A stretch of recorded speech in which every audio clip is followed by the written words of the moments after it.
नमस्कार। आज की वीडियो का टॉपिक है ब्लड प्रेशर यानी कि बीपी।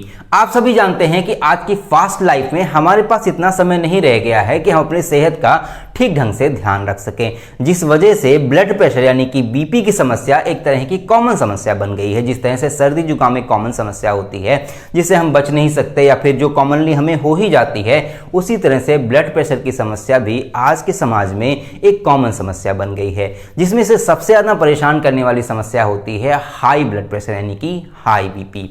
तो आज की वीडियो में हम समझने का प्रयास करेंगे कि ब्लड प्रेशर आखिर होता क्या है, ब्लड प्रेशर का मैकेनिज्म क्या होता है, किस वजह से ब्लड प्रेशर हमारे शरीर में जनरेट होता है, इसका यूज क्या होता है यानी कि इसका काम क्या होता है हमारे शरीर में, और ब्लड प्रेशर किस वजह से हाई ब्लड प्रेशर में कन्वर्ट हो जाता है या फिर किस वजह से ये लो ब्लड प्रेशर में कन्वर्ट हो जाता है। इन सभी चीज़ों को हम समझने का प्रयास करेंगे। हम जब डॉक्टर के पास जाते हैं और अपना जब बीपी चेक कराते हैं तो बीपी चेक करते वक्त डॉक्टर हमें दो रीडिंग बताता है। पहली रीडिंग होती है 120 और दूसरी होती है 80। बेसिकली डॉक्टर कहते हैं कि ये जो 120 एंड 80 की जो रीडिंग आई है ये आपका नॉर्मल ब्लड प्रेशर है। ठीक है, अगर 120 से आपका ब्लड प्रेशर अप हो जाता है यानी कि मान लीजिए 140 हो जाता है या फिर 160 हो जाता है, तो ऐसे में डॉक्टर कहते हैं कि आपका जो ब्लड प्रेशर है वो कहीं ना कहीं बढ़ गया है यानी कि आपको हाई बीपी हो गया है। या फिर अगर 120 या फिर 80 से ये ब्लड प्रेशर कहीं ना कहीं कम हो जाता है, मान लीजिए कि ये 100 हो जाता है और ये वाला मान लीजिए कि 60 हो जाता है, तो ऐसे में डॉक्टर कहते हैं कि आपका जो ब्लड प्रेशर है वो कहीं ना कहीं लो हो गया यानी कि आपको लो बीपी की समस्या हो गई है। तो सवाल ये आता है कि जो ये 120 है और ये 80 है, बेसिकली ये है क्या। मैं आपको बता दूं कि जो 120 की जो रीडिंग आती है इसको बोलते हैं सिस्टोलिक प्रेशर। ठीक है, इसको बोलते हैं सिस्टोलिक प्रेशर।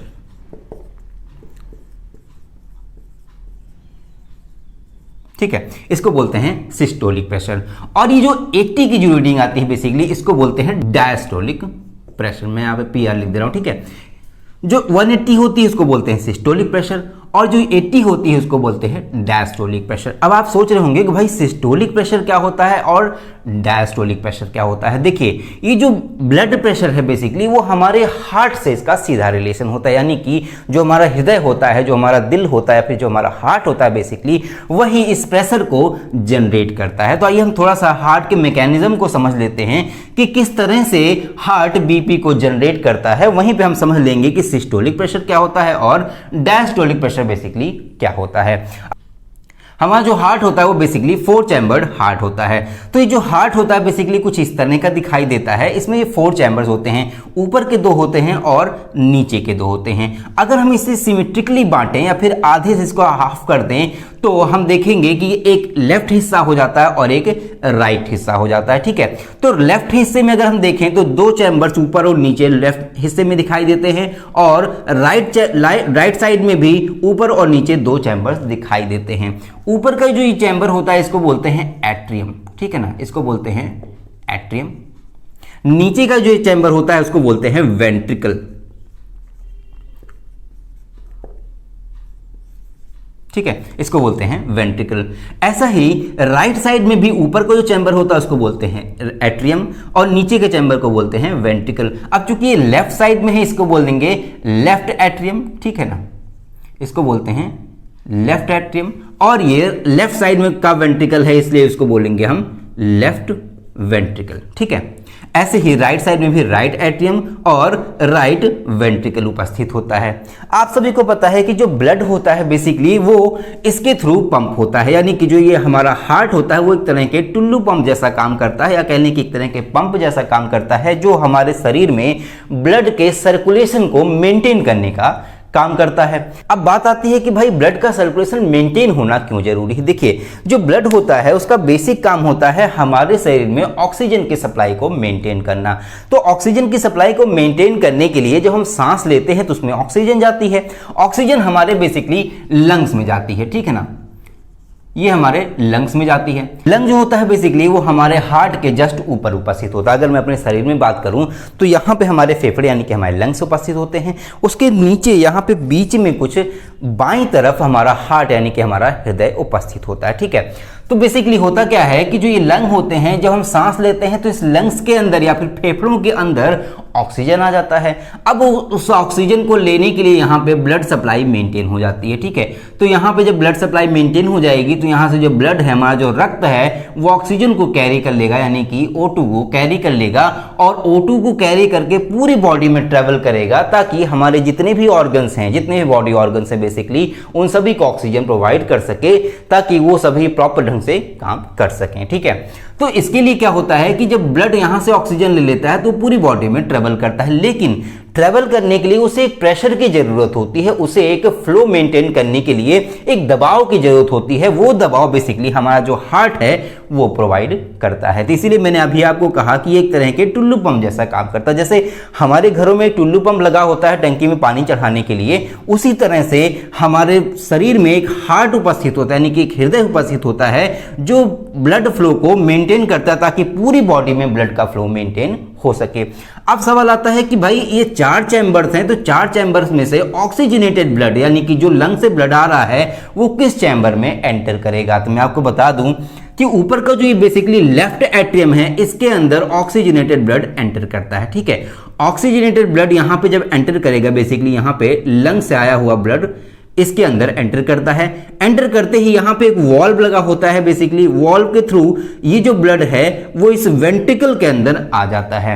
वेंट्रिकल के अंदर जब आ जाता है तो यहाँ से एक प्रेशर जनरेट होता है, एक दबाव उत्पन्न होता है, जिसके थ्रू यहाँ से ब्लड निकलता है आर्टरीज के थ्रू। यहाँ से कुछ आर्टरीज लगी होती हैं और आर्टरीज के माध्यम से ब्लड निकल करके पूरी बॉडी में ट्रेवल करना शुरू कर देता है। तो बेसिकली जो ये वेंट्रिकल होता है, वेंट्रिकल की जो वॉल होती है थोड़ी सी थिक होती है, यानी कि थोड़ी सी मोटी होती है, जिस वजह से यहां से जो प्रेशर जनरेट होता है वो थोड़ा ज्यादा होता है। अब यही जो प्रेशर होता है बेसिकली जो इस आर्टरीज के ऊपर लग रहा है, या फिर जिस प्रेशर से ये ब्लड बाहर निकल रहा है पूरी बॉडी में जाने के लिए, ठीक है, पूरी बॉडी में जाने के लिए जो ब्लड यहां से जिस प्रेशर से निकल रहा है, उसी प्रेशर को बोलते हैं हम सिस्टोलिक प्रेशर। और उसकी रीडिंग कितनी होती है? 120 मिलीमीटर मरकरी, ठीक है ना, ये होती है मिलीमीटर मरकरी। अब आप सवाल कर रहे होंगे भाई मिलीमीटर मरकरी क्या मतलब? देखिए, हमने जब स्टार्टिंग में जो बीपी की मशीन बनाई थी, जो साइंटिस्टों ने बीपी की मशीन बनाई थी, वो बेसिकली एक तरह की स्केल थी, ठीक है, ऐसे पतली सी ट्यूब लाइक स्केल थी, जिसे मिलीमीटर में रीडिंग लिखी हुई थी और इसके अंदर मरकरी भरा था, यानी कि इसके अंदर पारा भरा हुआ था, इसीलिए हम इसकी जो यूनिट है उसको हम मिलीमीटर ऑफ मरकरी कहते हैं, ठीक है। तो यहां से ही ये मिलीमीटर मरकरी आया। तो पहला जो प्रेशर यानी कि सिस्टोलिक प्रेशर, जो बेसिकली वेंट्रिकल के वजह से इस ब्लड पे यानी कि ब्लड फ्लो पे जो प्रेशर लगा उसको बोलते हैं सिस्टोलिक प्रेशर, और वो नॉर्मल प्रेशर होता है कितना? 120। अब सवाल आता है कि भाई डायस्टोलिक प्रेशर क्या होता है? देखिए, जब ये ब्लड यहां से निकला, यहां से जो आर्टरीज हैं, आर्टरीज के माध्यम से ये ब्लड पूरी बॉडी में ट्रेवल करेगा, ठीक है, ये पूरी बॉडी में ब्लड जो है वो ट्रेवल करेगा। ट्रेवल करने के दौरान वो अपने ऑक्सीजन को खर्च कर देगा, ठीक है, सारे जितनी भी सेल्स हैं, जितनी बॉडी ऑर्गन्स हैं, उन सभी को ऑक्सीजन वो देता चला जाएगा, जिस वजह से ब्लड का जो ऑक्सीजन है वो खत्म हो जाएगा। दोबारा से ऑक्सीजन को पाने के लिए, दोबारा से ऑक्सीजन को कैरी करने के लिए भाई ब्लड फिर से वो लंग्स के पास जाएगा, नहीं हमारे फेफड़ों के पास जाएगा। फेफड़ों के पास जब जाएगा तो ऐसे में देखिए होता क्या है कि जब बॉडी में ब्लड की का फ्लो मेंटेन हो जाता है, आपने देखा होगा कि जो हम सिंचाई करते हैं, जो लोग गांव में रहे होंगे उनको पता होगा, जो हम सिंचाई करते हैं तो जैसे जैसे हम कई सारी नालियां या बहुत दूर तक नालियां बना लेते हैं, तो ऐसे में स्टार्टिंग का जो फ्लो होता है वैसा फ्लो एंड तक नहीं रह पाता है, ठीक है। तो ऐसे ही हमारी बॉडी में भी होता है कि यहां से तो 120 mmHg के प्रेशर से यहां से ब्लड निकला, लेकिन जब पूरी बॉडी में उसका फ्लो मेंटेन हुआ उस दौरान उसका जो प्रेशर है वो कहीं ना कहीं बहुत कम हो जाता है, जिसके लिए हार्ट फिर से मदद करता है ताकि वो जो ब्लड है एक प्रेशर से इस लंग्स के अंदर यानी कि इन फेफड़ों के अंदर जा सके। तो ब्लड दोबारा से इस लंग के इस हार्ट के अंदर एंटर करता है। इस हार्ट के अंदर बेसिकली एट्रियम के माध्यम से एंटर करता है, ठीक है। एट्रियम के माध्यम से जब ब्लड इसके अंदर एंटर, ठीक है, नहीं, एट्रियम के माध्यम से हार्ट के अंदर ब्लड जब एंटर करता है तो ऐसे में ये राइट एट्रियम से ब्लड एंटर करता है। राइट एट्रियम से जैसे ही यहां पे एंटर करेगा, यानी कि हार्ट के अंदर राइट एट्रियम में जैसे ही एंटर करेगा, यहां पे एक वॉल्व लगा होता है, इसको बोलते हैं कस्पिड वॉल्व, ठीक है। आगे जब मैं कभी आपको हार्ट के बारे में डिटेल में पढ़ाऊंगा तो वहाँ मैं बताऊंगा इसके वॉल के बारे में, इसके जितने भी स्ट्रक्चर होता है, इंटरनल स्ट्रक्चर, आउटर स्ट्रक्चर, सारी चीज़ों के बारे में बताऊंगा, ठीक है। यहाँ पे जब ब्लड आया, ठीक है, डीऑक्सीजनेटेड ब्लड जिसके अंदर ऑक्सीजन नहीं है वो इस राइट एट्रियम में आता है और राइट एट्रियम से ट्रांसफर होकर के वो राइट वेंट्रिकल में चला जाता है। राइट वेंट्रिकल बेसिकली एक प्रेशर जनरेट करती है और वो प्रेशर से ब्लड जो है दोबारा से लंग्स के अंदर चला जाता है। अब आप सोच रहे होंगे अच्छा जो वेंट्रिकल होता है राइट वाला, वहां से जो प्रेशर जनरेट होता है उसको बोलते हैं डायस्टोलिक प्रेशर। नहीं, डायस्टोलिक प्रेशर वो प्रेशर होता है जिस प्रेशर से बेसिकली ब्लड राइट एट्रियम के अंदर एंटर करता है, ठीक है। यानी कि यहां का जो प्रेशर होता है इसको बोलते हैं हम डायस्टोलिक प्रेशर, ठीक है। डायस्टोलिक प्रेशर बेसिकली 80 mmHg यानी कि मिलीमीटर ऑफ मरकरी होता है, ठीक है। तो ये तो हमारा हो गया डायस्टोलिक प्रेशर, ठीक। ये तो बात हो गई नॉर्मल कंडीशन में डायस्टोलिक प्रेशर और सिस्टोलिक प्रेशर कितना होता है, ठीक है। अब सवाल आता है कि भाई ये जो ब्लड प्रेशर है ये हाई कैसे हो जाता है या फिर ये लो कैसे हो जाता है, या जैसे कि मैंने बताया कि जैसे ही यहां से ब्लड निकलता है और वो पूरी बॉडी में ट्रेवल करता है तो कैसे उसका प्रेशर कम होता चला जाता है, इसको भी हमें फ्लो चार्ट के माध्यम से समझने का प्रयास करते हैं। तो आइए हम एक फ्लो चार्ट के माध्यम से इसको समझते हैं, ठीक है। देखिए, तो हार्ट से जब ब्लड निकलता है तो सबसे पहले वो जाता है आर्टरीज में, ठीक है। किस में आता है? आर्टरीज में जाता है। जैसा कि मैंने आपको यहां बताया कि जो वेंट्रिकल से जब ब्लड निकलता है तो सबसे पहले जिस नसों, जिन नसों में एंटर करता है उनको बोलते हैं हम आर्टरीज। अब जो आर्टरीज होती हैं वो आगे चलकर डिवाइड होती हैं अपने सब ब्रांचेज में, यानी कि इसकी कई सारी ब्रांचेज बन जाती हैं जिसको बोलते हैं हम आर्टेरियोल्स, ठीक है। इसको बोलते हैं आर्टेरियोल्स, ठीक है। इसको बोलते हैं आर्टेरियोल्स। अब ये जो आर्टेरियोल्स होती हैं बेसिकली ये हमारे बॉडी ऑर्गन्स तक नहीं जाती हैं। देखिए, हमारे जो बॉडी ऑर्गन में जो सेल्स होती हैं उसके अंदर जो माइटोकॉन्ड्रिया होता है या फिर बेसिकली जो सेल्स मान लीजिए आप, तो सेल्स को बेसिकली ऑक्सीजन की रिक्वायरमेंट होती है। अब इन सेल्स तक ये जो आर्टेरियोल होते हैं वो इतने फाइन नहीं होते कि वो सेल्स तक जा सकें, तो इसके लिए जो आर्टेरियोल्स हैं इनको और ज़्यादा फाइन ब्रांचेज में डिवाइड होना होता है। तो ये और ज़्यादा फाइन ब्रांचेज में डिवाइड होते हैं और बनाते हैं कैपिलरीज, ठीक है। वो बनाते हैं क्या? कैपिलरीज बनाते हैं। अब जो कैपिलरीज होती हैं बेसिकली, ठीक है, वो बहुत ही ज़्यादा फाइन ब्रांचेज होती हैं, यानी कि बहुत पतली धागे जैसी आकृतियां होती हैं जो हमारे लगभग हर सेल और टिश्यू को कनेक्ट करती हैं और यही उन सेल्स को, इन टिश्यूज को ऑक्सीजन प्रोवाइड करती हैं। हमारे ब्रेन्स में भी यही कैपिलरीज ही मौजूद होती हैं, ठीक। तो होता क्या है कि यहां से जब ब्लड निकला, ठीक है, यहां से जब ब्लड निकलेगा, बेसिकली मैं दूसरे तरह से कर दूं, यहां से जब ब्लड निकला तो उसका ब्लड फ्लो कितना था? 120, उसका प्रेशर था 120। अब 120 mmHg से जब निकला ये ब्लड, ठीक है, mmHg से निकला तो आर्टरीज में तो इसका ब्लड फ्लो जो है वो 120 mmHg रहेगा, ठीक है। उसका जो प्रेशर रहेगा आर्टरीज में वो कितना रहेगा? 120 mmHg, यानी कि 120 मिलीमीटर मरकरी। इस आर्टरीज के अंदर उसका प्रेशर बना रहेगा। जब ये सब ब्रांचेज में डिवाइड हो जाती हैं, अपने आर्टरियोल्स में डिवाइड हो जाते हैं, तो डिवाइड होने की वजह, देखिए, जब आप एक पाइप में फ्लो देखेंगे तो एक पाइप में फ्लो वही फ्लो रहेगा जो स्टार्टिंग से जनरेट हुआ है, लेकिन जैसे ही उस पाइप के कई सारे ब्रांचेज कर दिए जाएंगे या कई सारी नालियां बना दी जाएंगी तो फ्लो कई जगह डिस्ट्रीब्यूट, मान लीजिए ये पाइप है, यहां से कई जगह कई सारी नालियां बना दी गई, तो ये फ्लो जो है वो बेसिकली जो प्रेशर है वो डिस्ट्रीब्यूट हो जाएगा हर एक नाली के अंदर या हर एक पाइप के अंदर। तो ऐसा ही इसके अंदर भी होता है कि आर्टरीज में 120 रहता है, लेकिन जैसे ही आर्टेरियोल्स बनते हैं तो आर्टेरियोल्स के बनने की वजह से जो प्रेशर है वो कहीं ना कहीं डिस्ट्रीब्यूट हो जाता है जितने भी आर्टेरियोल्स होते हैं उन सभी के अंदर, जिस वजह से यहाँ पे जो प्रेशर आता है वो आता है 50 mmHg to 60 mmHg, ठीक है,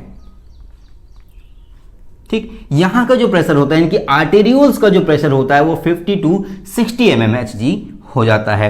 अब जब ये अपने सब ब्रांचेज में डिवाइड होंगे, यानी कि कैपिलरीज जब बनेंगे तो और ज्यादा फाइन ब्रांचेज हो जाएंगी। जब और ज्यादा फाइन ब्रांचेज हो जाएंगी तो और बहुत सारी ब्रांचेज बन जाएंगी, जिस वजह से ये जो प्रेशर है वो और ज्यादा डिस्ट्रीब्यूट हो जाएगा या फिर और ज्यादा डिवाइडेड हो जाएगा, जिस वजह से जो कैपिलरीज में एग्जैक्ट प्रेशर होता है वो 15 to 18, ठीक है, 15 to 18 mm मरकरी होता है, यानी कि मिलीमीटर ऑफ मरकरी होता है। तो जो हमारी जो कैपिलरीज होते हैं हमारे शरीर में, उसके अंदर जो प्रेशर होता है वो 15 to 18 मिलीमीटर ऑफ मरकरी होता है। अब जब यहां तक पहुंच गया तो यहां पे ऑक्सीजन को सेल्स तक प्रोवाइड कर दिया, किसने? कैपिलरीज ने।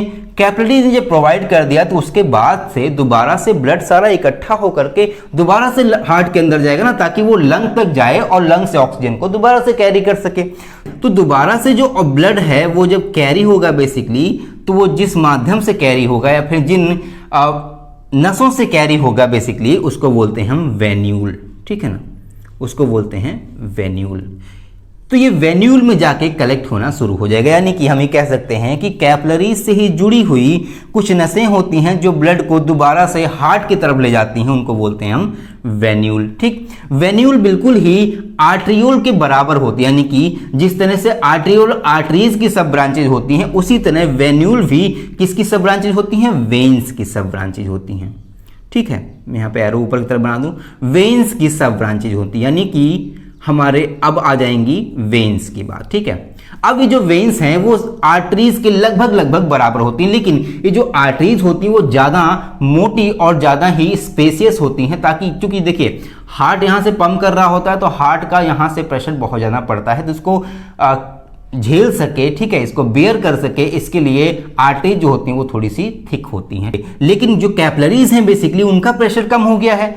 अब जब कैपिलरीज से वेन्यूल की तरफ ब्लड जब कलेक्ट होना शुरू होगा तो यही प्रेशर जुड़ करके थोड़ा सा बढ़ जाएगा। अब जब बढ़ जाएगा तो ऐसा नहीं है कि बहुत ज़्यादा बढ़ जाएगा, थोड़ा बहुत बढ़ जाएगा, यानी कि हम कह सकते हैं कि 40 to 50 mmHg के बराबर ये बढ़ जाता है। अब जब ये वेन्यूल, कई सारे वेन्यूल मिलकर के एक वेन का निर्माण करते हैं, तो यहाँ पे जो प्रेशर बेसिकली आ जाता है वो लगभग 70 to 80 हो जाता है। ठीक है, वो प्रेशर हो जाता है 70 to 80, और इसी वेन से जाकर के ये वेन्स बेसिकली इसी हार्ट में जाकर के कनेक्ट हो जाती हैं। तो इस तरह से ब्लड का पूरा सर्कुलेशन मेंटेन हो पाता है। ठीक, अब सवाल आता है कि हाई ब्लड प्रेशर और लो ब्लड प्रेशर क्या होता है, ये किन वजहों से हो जाता है और इनके होने से क्या क्या समस्याएं हमारे शरीर में देखी जा सकती हैं। पहले बात कर लेते हैं हम हाई ब्लड प्रेशर के बारे में। देखिए, जितनी भी पाइपें होती हैं, जो हमारे घर में पाइप पड़ी होगी उसकी एक कैरिंग कैपेसिटी होती है, उसी तरह से हमारे जो आर्टरीज हैं, आर्टेरियोल्स हैं, कैपिलरीज हैं, या फिर वेन्यूल या वेन्स कह लें, ये सारी पाइप जैसी आकृतियां हैं। और आप सभी को पता है कि एक स्वस्थ मनुष्य के अंदर 5 से 6 लीटर ब्लड उपस्थित होता है। जब ये ब्लड 5 से 6 लीटर मौजूद होता है तो ऐसे में जो ये आर्टरीज होती हैं बेसिकली, इनके ऊपर जो प्रेशर डेवलप होता है हार्ट के माध्यम से या फिर हमारे हृदय के माध्यम से, वो होता है 120। मैं यहाँ पे क्लियरली लिख दूँ, ठीक है ना, वो होता है 120 mmHg का प्रेशर इन आर्टरीज पे डेवलप होता है। कब? जब ये 5 से 6 लीटर ब्लड हमारे शरीर में, एक स्वस्थ मनुष्य के शरीर में उपस्थित होता है। लेकिन अगर ये ब्लड जो है इसका अमाउंट बढ़ जाए, ठीक है, मान लीजिए ये 7 से 8 लीटर हो जाता है, ठीक है, 7 से 8 लीटर जब हो जाएगा तो इसका मतलब ये हुआ कि सारा ही जो ब्लड है वो हमारे शरीर के किसी अलग ऑर्गन में नहीं होता, सारा ही हमारी आर्टरीज में, आर्टेरियोल्स में, कैपिलरीज में, वेन्यूल में, वेन्स में, इसी के अंदर ये सारा ब्लड, ये 6 से 5 से 6 लीटर या फिर 7 से 8 लीटर ब्लड इसी के अंदर सर्कुलेट होता रहता है। तो जब ब्लड जो है इन आर्टरीज के अंदर या फिर ये जितनी भी नसें हैं इनके अंदर अगर ब्लड ज़्यादा अमाउंट में बढ़ जाएगा तो इस वजह से भाई सीधी सी बात है, इन सभी के दीवारों पे एक प्रेशर बनने लगेगा। यही प्रेशर आगे डिस्ट्रीब्यूट होता हुआ हार्ट तक जाएगा और हार्ट से एक हाई प्रेशर जनरेट होने लगेगा। किसके ऊपर? इन आर्टरीज के ऊपर। मान लीजिए कि जब हमारे ब्लड 7 से 8 लीटर हो गया, ऐसे में जो हमारे हार्ट से जो प्रेशर निकल रहा है वो हो गया 140। ठीक है, अब जब 140 हो जाएगा, जो सिस्टोलिक प्रेशर है अगर ये 140 हो जाएगा तो जाहिर सी बात है आर्टरीज के ऊपर भी 140 का प्रेशर पड़ेगा। अब जब 140 का प्रेशर, पहले 120 का प्रेशर पड़ रहा था तब तो ठीक थी बात, जैसे ही 140 का प्रेशर पड़ने लगेगा तो ये आर्टेरियोल्स में जब सब ब्रांचेज में डिवाइड होंगी आर्टरीज, तो जाहिर सी बात है यहाँ पे यानी कि आर्टेरियोल्स जो हैं इनके ऊपर भी तो प्रेशर बढ़ जाएगा। तो यहाँ पे हम 70 to 80 कह लें, ठीक है, 70 to 80 का प्रेशर हो जाएगा या फिर उससे ज़्यादा हो जाएगा। अब यही प्रेशर आगे चल के कैपिलरीज में भी तो ट्रांसफर होगा, क्योंकि इस आर्टेरियोल्स ही सब डिवीजन करके कैपिलरीज बने हैं, तो इस वजह से यही प्रेशर कैपिलरीज में भी जाएगा। अब चूंकि कैपिलरीज बहुत ज़्यादा सॉफ्ट या फिर बहुत ज़्यादा थिन ब्रांचेज होती हैं नसों की, तो इसलिए यहाँ का प्रेशर जो है वो 20 से ऊपर बढ़ जाएगा, मान लीजिए 30 तक हो गया, ठीक है। तो ऐसे में क्या होता है, जो कैपिलरीज होती हैं उनके ऊपर प्रेशर ज़्यादा पड़ने लगता है, जिस वजह से हमें समस्याएं आने लगती हैं। लेकिन हमारा जो बॉडी मैकेनिज्म है, बेसिकली हमारा जो बॉडी मैकेनिज्म है वो इतना स्ट्रांग बनाया गया है कि यहाँ पे एक और चीज़ होती है जो ये जो प्रेशर है उसको टॉलरेट कर देती है, उसको आगे नहीं बढ़ने देती, या फिर कैपिलरीज पे इसका प्रेशर नहीं आने देती है, ठीक है। या फिर कह लें कि कैपिलरीज पे इस प्रेशर को टॉलरेट करने का काम करती है। वो क्या है, वो होता है हमारे ब्लड में उपस्थित लिम्फ, ठीक है। हमारे ब्लड में लिम्फ भी मौजूद होता है। अब चूंकि जब यहाँ पे प्रेशर ज़्यादा हो जाता है तो ऐसे में इस कैपिलरीज से ही लगे हुए कुछ लिम्फ नोड होते हैं या फिर लिम्फ वेसल्स होते हैं, बेसिकली यहाँ से कुछ लिम्फ वेसल्स गए होते हैं जिस माध्यम से यहाँ से क्या निकल जाता है, लिम्फ निकल जाता है, ठीक है। यहां से लिम्फ बाहर हो जाता है। अब जब लिम्फ यहां से निकल जाएगा तो जाहिर सी बात है ये जो कैपिलरीज हैं इनके अंदर ब्लड का वॉल्यूम कम हो जाएगा। भाई ब्लड में से ही तो लिम्फ निकल रहे हैं। अब जब ब्लड में से लिम्फ निकल रहे हैं तो जिस वजह से क्या होगा कि ब्लड का वॉल्यूम कम हो जाएगा। आपको पता है कि जब वॉल्यूम कम हो जाता है तो प्रेशर भी अपने आप कम हो जाता है।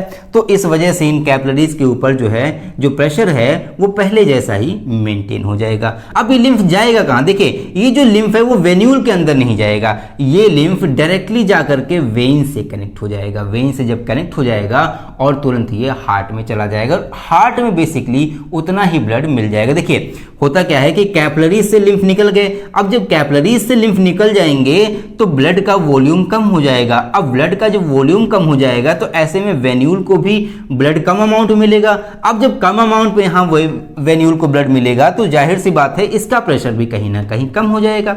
देखिए यहां से हाई प्रेशर आ रहा था और यहां से हमने ब्लड में से लिम्फ को निकाल दिया तो यहाँ पे क्या हो गया, लो प्रेशर हो गया। अब लो प्रेशर की वजह से वेन्यूल का प्रेशर भी लो हो जाएगा, वेन्स का भी हो जाएगा।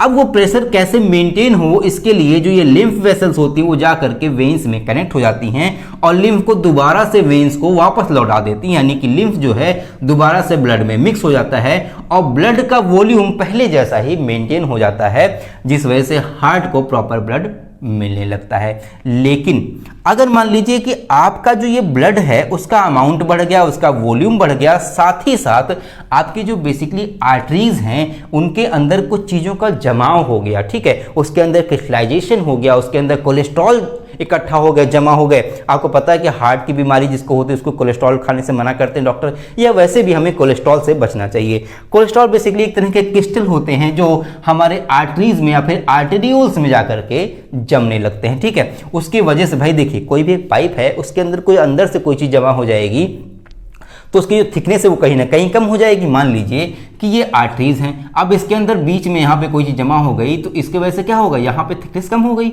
और यहाँ जमा हो गया तो यहाँ पर और यहाँ थिकनेस कम हो गई। अब जब थिकनेस कम हो जाएगा और ब्लड का एक फ्लो मेंटेन है तो यहाँ पे क्या होगा, यहाँ पे प्रेशर ज़्यादा हो जाएगा। प्रेशर जब ज़्यादा हो जाएगा रुकावट होने की वजह से तो वो प्रेशर बैक हो करके इस हार्ट के ऊपर पड़ेगा। जब हार्ट के ऊपर पड़ेगा तो हार्ट को ये लगेगा कि भाई और ज़्यादा प्रेशर से पंप करें तभी जा करके यहाँ से ब्लड ठीक ढंग से पास हो पाएगा, तो इसके लिए इसका प्रेशर जो है वो हाई हो जाएगा। अब आपके अंदर ब्लड का भी अमाउंट ज़्यादा हो गया और आपका जो आर्टरीज हैं उनके अंदर भी कोलेस्ट्रॉल का डिपोजिशन हो गया या फिर कोई और सब्सटेंस यहाँ पे डिपॉजिट हो गया, जिस वजह से आपका जो प्रेशर है मान लीजिए कि 200 तक पहुँच गया, ठीक है। जो सिस्टोलिक प्रेशर है वो 200 तक पहुंच गया या फिर आपका जो है वो 250 तक पहुंच गया, ठीक है। ये बहुत ज़्यादा खतरनाक होता है। खतरनाक इस वजह से होता है कि जब भाई 200 या फिर 250 हो जाएगा तो यही आर्टरीज के ऊपर पड़ेगा। अब आर्टरीज आर्ट्रियोल में डेवलप हो रहे हैं तो वही उसी वजह से जो प्रेशर है वो कहीं ना कहीं इस पे जाएगा।